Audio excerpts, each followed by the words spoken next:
আসসালামু আলাইকুম। আমি তানবীর, আমি একজন স্টুডেন্ট। আমি এই গরুটাকে অনেক শখ করে লালন পালন করতেছি। ভালো মানুষের কাছে আমার গরুটা আমি দিতে চাই।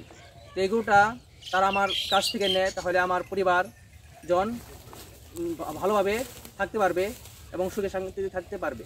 যদি না বিক্রি করতে পারি তাহলে আমাদের যে গরুটাকে আমরা যে খাওয়াইছি, আমাদের টাকা প্রচুর ঋণ করে গরুটাকে আমরা খাওয়াইছি, এই গরুটা আমরা না বিক্রি করতে পারি তাহলে আমরা যে গরু আলাদের যে দোকান থেকে আমরা বাকি খাওয়াইছি তাদেরকে টাকা আমরা দিতে পারবো না। আচ্ছা, মানে সবকিছু বাকি খাওয়ানো হয়েছে ওকে। আচ্ছা, বাকি খাওয়ানো হয়েছে। প্রিয় দর্শক, দেখতে পাচ্ছেন যে বাকি খাবার দাবার নিয়ে ওকে লালন পালন করা হয়েছে আসলে, কারণ অর্থের যোগান দেওয়াটা আসলেই কষ্টকর। সুপ্রিয় দর্শক, আসসালামু আলাইকুম। দর্শক, আপনাদেরকে প্রীতীয় শুভেচ্ছা জানাচ্ছি নতুন আরেকটি প্রতিবেদনে। দর্শক, সামনে 2024 কুরবানি, আর কুরবানি উপলক্ষে সবাই অধীর আগ্রহে বসে থাকেন যে প্রান্তিক খামারিরা কেমন গরু লালন পালন করলো, কোন ধরনের গরু লালন পালন করলো এবং কত বড় গরু লালন পালন করলো সেগুলো দেখার জন্য। তো আমরা সামনে সুবিশাল পাহাড়ের মতো না হলেও খুব সুন্দর চমৎকার একটি গরু আমরা দেখতে পাচ্ছি। তো আমরা এই গরুটার সামনে যাকে দেখতে পাচ্ছি তানবীর ভাই, আর সেই স্টুডেন্ট, পড়াশোনার পাশাপাশি গরু লালন পালন করেছেন। কি মনে করে এত বড় গরু প্রস্তুত করেছেন কুরবানি উপলক্ষে, কিভাবে লালন পালন করেছেন, কেমন দাম আশা করতেছেন এবং আনুমানিক ওজন কতটুকু আমরা জানবো। আশা করি পুরো প্রতিবেদনটা জুড়ে আপনারা আমাদের সাথেই থাকবেন। ভাই, আসসালামু আলাইকুম। ওয়ালাইকুম আসসালাম। কেমন আছেন? আলহামদুলিল্লাহ ভাই, ভালো আছি। আপনারা? তানবীর ভাই না? জি। আচ্ছা, এই যে আমরা গরুটা দেখতে পাচ্ছি, গরুটার নাম রেখেছেন কি? সিঙ্গারের কালাচান রাজাবাবু। সিঙ্গারের কালাচান রাজাবাবু, ডাবল টাইটেল? জি ভাই। এরকম ডাবল নাম কেন? এটা ভাই আমাদের এই নামটা রাখা অনেক ইচ্ছা এবং শখ, এর জন্যই আমরা রাখছি সিঙ্গারের কালাচান রাজাবাবু। সিঙ্গারের কালাচান রাজাবাবু। এই গরুটা কি আপনার কেনা? এই গরুটা আমার গাভীর বাচ্চা। গাভীর পেটের বাচ্চা? জি ভাই। তার মানে গাভীও আছে আপনাদের? জি। কতদিন গরুর সাথে আছেন? গরু লালন পালন কতদিন? এই গরুটা ভাই প্রায় 3 বছর ধরে আমরা পালন করতেছি। 3 বছর হলো। আপনি কি করেন? আমি পড়াশোনা করি। কিসে? মাদ্রাসায়। আচ্ছা, এই যে এই গরুটা যে এত বড় করার পিছনে বেশি আগ্রহ কার ছিল? সবচেয়ে বেশি আমার ছিল এবং আমার মামার। আচ্ছা, আপনার ছিল। কি মনে করে এত বড় গরু লালন পালন করলেন? একজন মানুষ অনেক ইচ্ছা এবং শখ নিয়ে একটা গরু লালন পালন করে তার কিছু টাকা উপার্জনের জন্যই। এই ইচ্ছা নিয়ে আমি এই গরুটা লালন পালন করছি। টাকা উপার্জনের জন্য? আসলে গরু পেলে কি টাকা উপার্জন করা সম্ভব?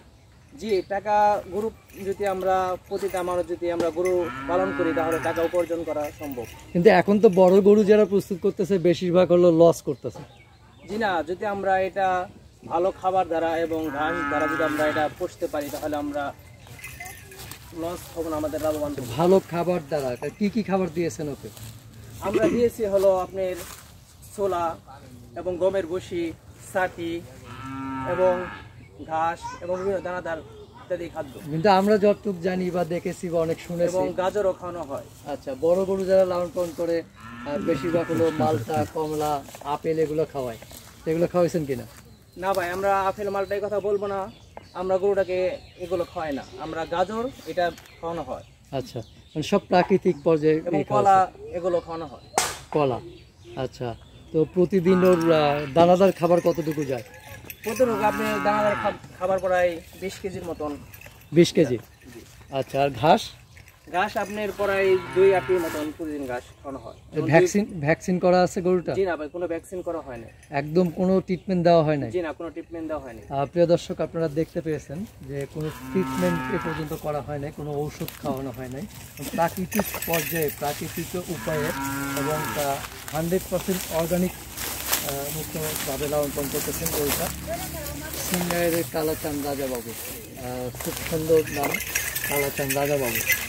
তো দেখতে পাচ্ছেন, তো এই কালাচান রাজাবাবু লালন পালন করতে কখনো কোনো সমস্যায় পড়েছেন কিনা? ও কি দুষ্টমি করে না? হ্যাঁ, মাঝে মধ্যে দুষ্টামি করে এবং আবার শান্ত হয়ে যায়। শান্ত হয়ে যায়, দেখা যাচ্ছে ওরা আদর করলে শান্ত হয়ে যায়। আদর করলে শান্ত হয়ে যায়।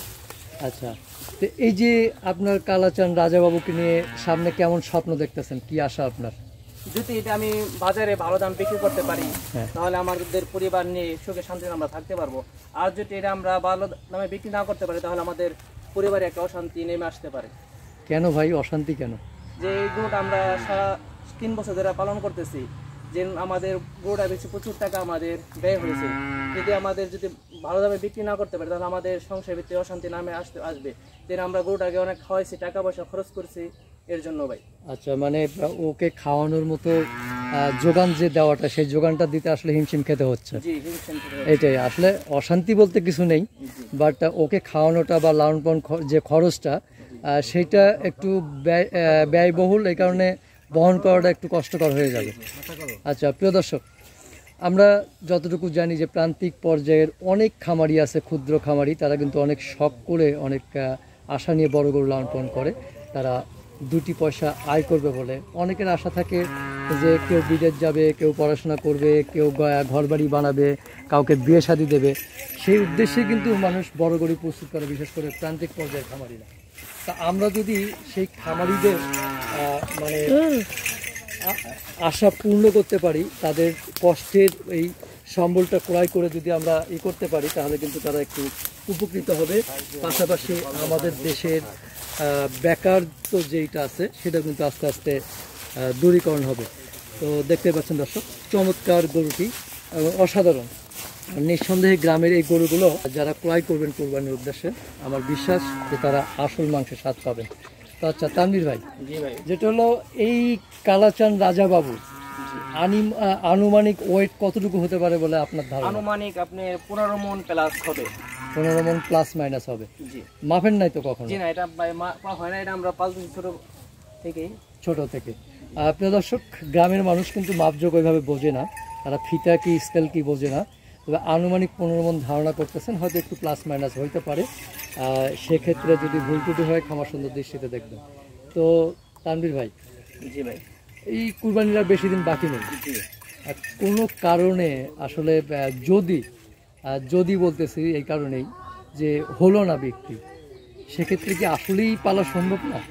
জি না ভাই, এটা ভাই যদি না বিক্রি করতে পারি তাহলে আমাদের যে গরুটাকে আমরা যে খাওয়াইছি, আমাদের টাকা প্রচুর ঋণ করে গরুটাকে আমরা খাওয়াইছি, যদি গরুটা আমরা না বিক্রি করতে পারি তাহলে আমরা যে গরু আলাদা যে দোকান থেকে আমরা বাকি খাওয়াইছি তাদেরকে টাকা আমরা দিতে পারবো না, যদি বিক্রি না করতে পারি আমরা। মানে সবকিছু বাকি খাওয়ানো হয়েছে ওকে? জি, আচ্ছা, বাকি খাওয়ানো হয়েছে। প্রিয় দর্শক দেখতে পাচ্ছেন যে বাকি খাবার দাবার নিয়ে ওকে লালন পালন করা হয়েছে আসলে।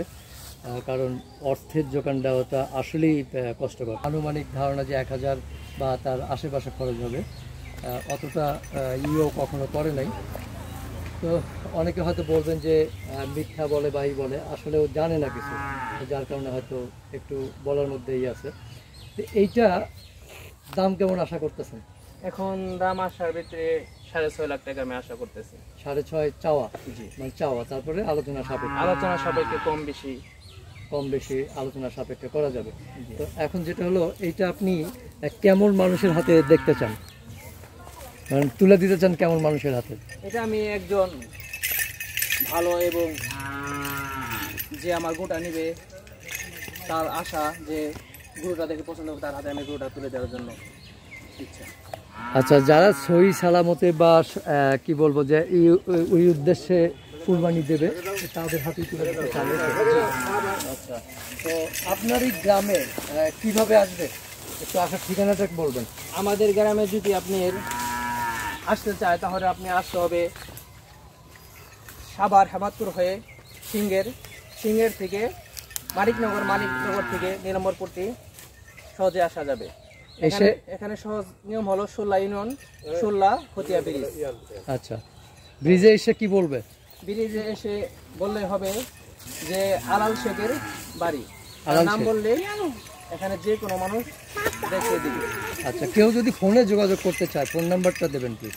জি, ফোন নাম্বারটা হলো 01880192046। আবার বলবেন? 01800192046। আচ্ছা, তো ঠিক আছে, ভালো থাকবেন। আমাদের আশীর্বাদ ও দোয়া রইল যে আপনার কালাচান রাজাবাবু যাতে ভালো মূল্যে, ন্যায্য মূল্যে বিক্রি হয় এবং আপনার মনের আশা পূর্ণ হয়। আবার দেখা হবে ইনশাল্লাহ। ভালো থাকবেন। আসসালামু আলাইকুম।